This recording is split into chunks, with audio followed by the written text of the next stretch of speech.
నేనే కొంచెం పాస్ ఇచ్చానండి మిమ్మల్ని క్వశ్చన్ అడిగే ముందు. అక్కడ ఆడియన్స్ రియాక్షన్ చూస్తున్నారు కదా, అసలు మామూలు క్రేజ్ లేదు. ఎందుకంటే మేము ఆల్రెడీ బాలీవుడ్లో మీరు డైరెక్ట్ చేసిన మూవీస్ చూసాము. అండ్ ఫ్యామిలీ మ్యాన్కి అయితే నేను చాలా చాలా పెద్ద ఫ్యాన్. అండ్ ఇప్పుడు మన టాలీవుడ్లో కూడా మీరు చాలా మూవీస్ ప్రొడ్యూస్ చేశారు. అండ్ ఈ మూవీలో మీరు ఈ స్టోరీ స్క్రిప్ట్ రాశారు. సో మీకు ఎలా అనిపించింది ఈ మూవీ స్క్రిప్ట్? అసలు ఎలా మీరు how did you conceive this idea? And Nandini గారిని యాజ్ ఎ డైరెక్టర్ మీరు చూస్ చేసుకోవడానికి కారణం ఏంటి? చాలా క్వశ్చన్లు ఉన్నాయా? ఒక్కొక్కటి విడమర్చి అడగనా? It's okay sir. No Telugu అమ్మా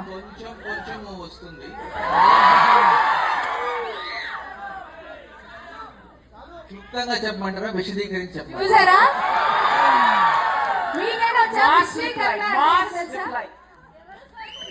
ఎవరు సార్ డజన్ నో తెలుగు అని చెప్పింది? విశ్లీకరణ అంటే అర్థం ఏంటో చెప్పు. నీకే తెలియదు సగం తెలుగు ఆయనకు వచ్చినంత. తిరుపతి అబ్బా మాది. మరి అట్లుంటది మనతో.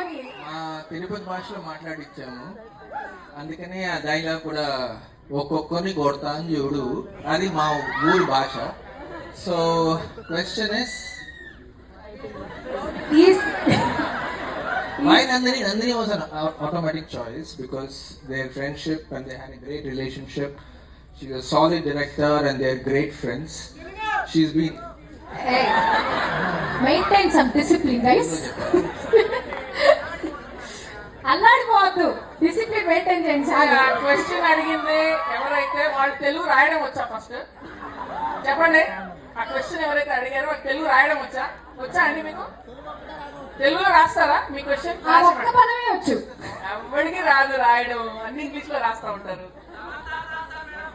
సమాధానం రాస్తారు, పచ్చబొట్ట వేయించుకో.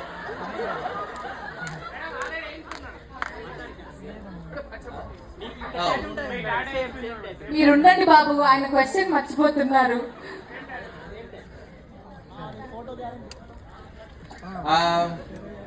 ఈ సినిమాకి పేరు when I thought of the concept మా ఇంటి బంగారం అనేది మామూలుగా ఆప్యాయంగా ప్రేమతో పిలిచే పదం, కానీ దాని వెనకాలే చాలా మీనింగ్ ఉంది అనిపించింది నాకు. Because once it's your something affectionate, దాని వెనకాల ఒక పొసెసివ్నెస్ వస్తుంది, కంట్రోల్ వస్తుంది.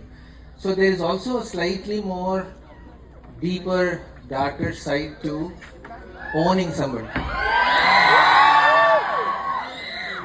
బాబు టోల్ ఫీజు కట్టొచ్చావా లేదా? ఇక్కడ టోల్ గేట్ ఒకటి ఉన్నాను కదా.